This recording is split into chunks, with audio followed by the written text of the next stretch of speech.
let me say thank you sincerely for everybody coming out to this event. I appreciate all of your support. I appreciate everybody who's going to the work and trouble to put this together, to bring the equipment out, and really make this a great event in Frederick County. And my special thanks go to all our guests that were here today to share their messages. So thank you all. Tom, you've been a great friend to me. You're a great American. This event is not about me. Please, it's not about me. This is about supporting a very effective law enforcement program, the 287G program. Yeah. And I believe it's all about supporting the future of America. Yeah. And our quality of life in Frederick County. You know, we're in a crisis right now in America. We really are. Serious measures have to be taken for immigration enforcement, both at the border and in the interior. They're overlapping missions, but both affect local communities. You know, if you don't realize it, and I've seen it, I've talked to enough sheriffs in border counties, ranch families, people who feel the impact directly down there, we are under invasion. Yeah. Without a doubt, we're under invasion. The lack of enforcement has already created a crisis at the borders, total chaos, criminal gang infiltration, criminality in every community in America, every county, every city, every community. Is he getting rained on, or is he okay? So cities and counties that declare themselves sanctuary counties have placed their own citizens at great risk because they simply don't believe in enforcing the laws. Yeah. They're very dangerous policies for everybody. They shield criminals from prosecution and deportation under federal law. Now let me tell you something about ICE. ICE, for some reason, people demonize. They talk about ICE with hate.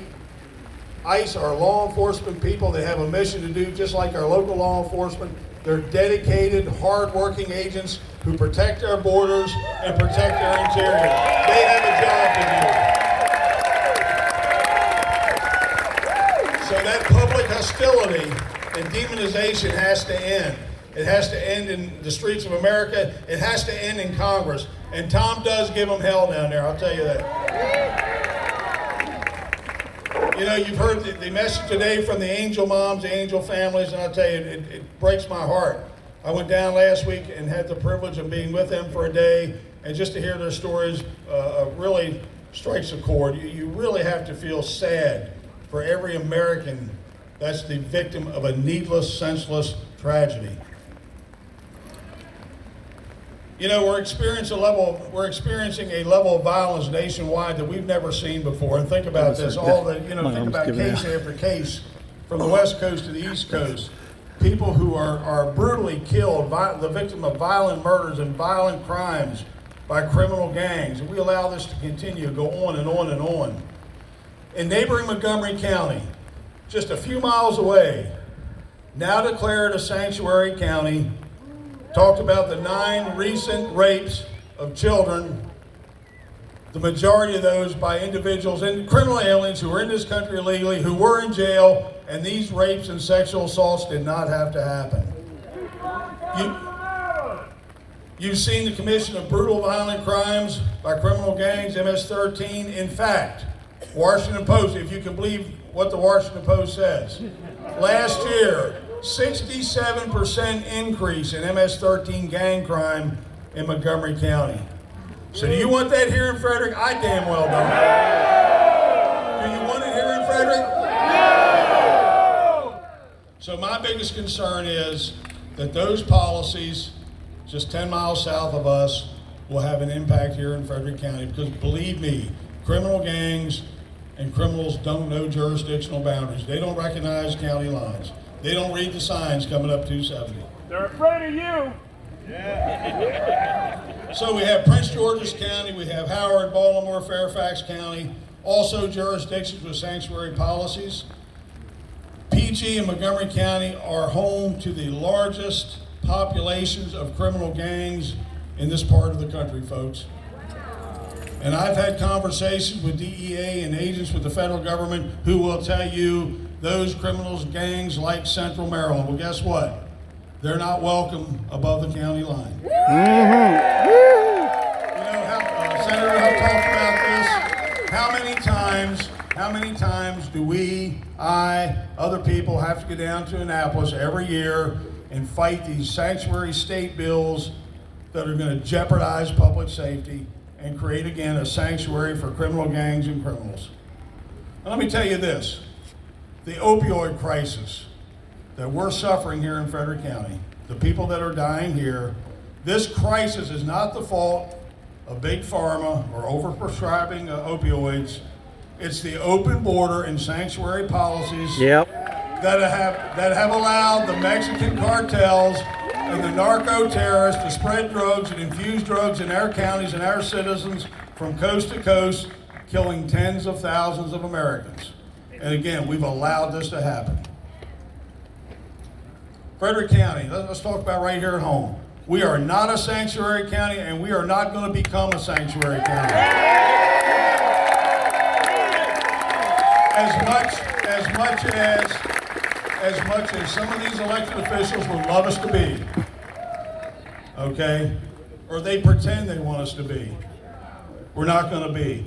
So what the 287 Delegation Authority Program does is very simply this. It assists ICE. It facilitates a process in that we don't release people convicted of crimes back onto the streets in this county to commit more crimes against you and your families. It's that simple, folks. And David, I want to correct David. David made an analogy on a traffic stop. That's not the way it works. That's not the way you were wrong, okay? So this is how it works. Nothing that law enforcement does on the streets of this county has anything to do with immigration enforcement and investigating immigration status. It doesn't happen. It doesn't work that way. Everything we do in this program works within the confines of that detention center, within those four walls, by trained correctional officers who have the authority to work with ICE under the 287G program. So David, you were wrong on that. So this is the value of the program in Frederick County over 11 years. There have been 1,698 detainers lodged against criminal aliens. 1,538 of those detainers have been served, and those individuals were placed into removal and deportation proceedings. 1,538. Of that number, 110 were validated transnational criminal gang members, the majority MS-13. Removed from this county. They're not on our streets committing more crimes.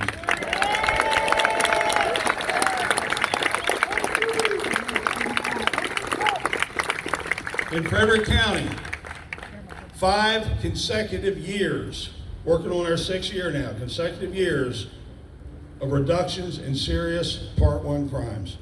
Not only because of the program, but in part due to the program. It's really had a positive impact on Frederick County. And those crimes have involved everything: first-degree murder, second-degree murder, aggravated assault, assault on law enforcement, sexual assault, rape of women and children. You name the crime, it's been committed. Those people are off the streets now because of the 287G program.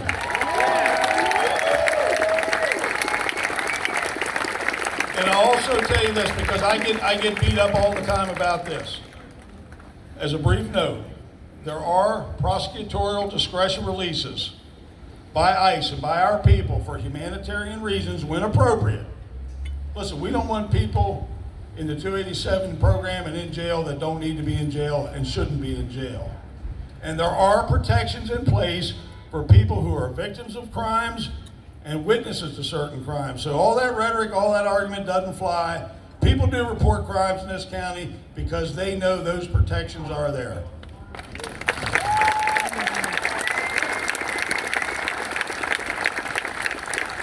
So we've seen across the country case after case where people have been in jail, criminal aliens have been in jail under arrest. Jails fail to cooperate with ICE. They don't turn these criminals over. They're released. More victims, more crime, time after time. The cost is enormous. And many of those have been brutal criminal gang crimes. So in as much as we can't prevent crimes to be committed by people that are in the country illegally all the time, we can prevent more crimes from being committed because, again, we simply don't release them back onto the street. So there's no logical reason why any jail, any prison, police chief, sheriff, or any jurisdiction should not see this program as a positive benefit to public safety in their community. No one should ever argue this program.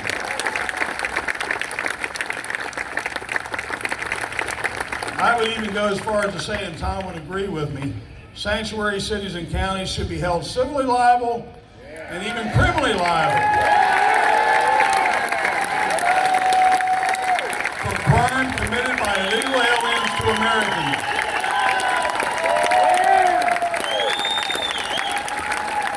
So one of the things, listen, no, folks, let me get your attention. Listen, ignore the protesters, focus on our successes here in Frederick County.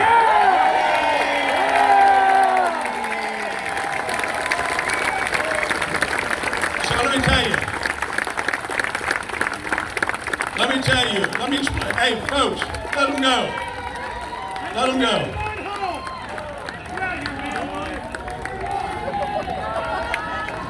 So listen. Bye-bye. So let me tell you something about the success of law enforcement. A key component to the success of law enforcement at the state and local level is working with the federal law enforcement. Cooperation is the key to success.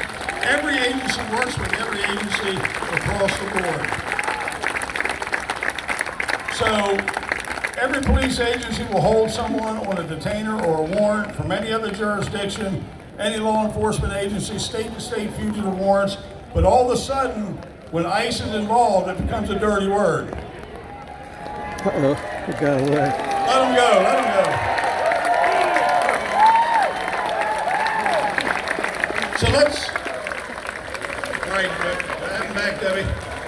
Okay, so let's talk about what really got us here today, because Michael Huff talked about it. I want to talk about it. How did we get here? You know what? It didn't have to get here. This program's been in operation for 11 years. Every once in a while, the topic comes up, a little bit of controversy, but it's been a very successful program. But all of a sudden, after 11 years, there's a certain county council member wanting to make a fight out of this. Okay? And maybe it's good he did. Maybe it's good we're here today because now this all gets out in the open. Right?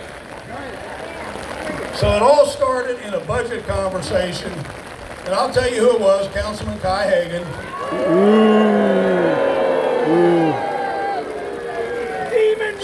Started throwing out questions about the cost of the 287.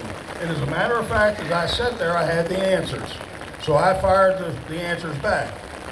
Went back and forth a little bit. The council president shut it down. Said, we're not having this. I said, no, let it go. He's got the questions, I've got the answers. Well, it didn't happen. It shut down. A couple weeks later, I get a long email, about 8 pages long of questions from Councilman Hagan. Cost of this, cost of that, cost of 287. And I said, you know what? You started this in the public meeting. We're going to finish it in the public meeting. Not by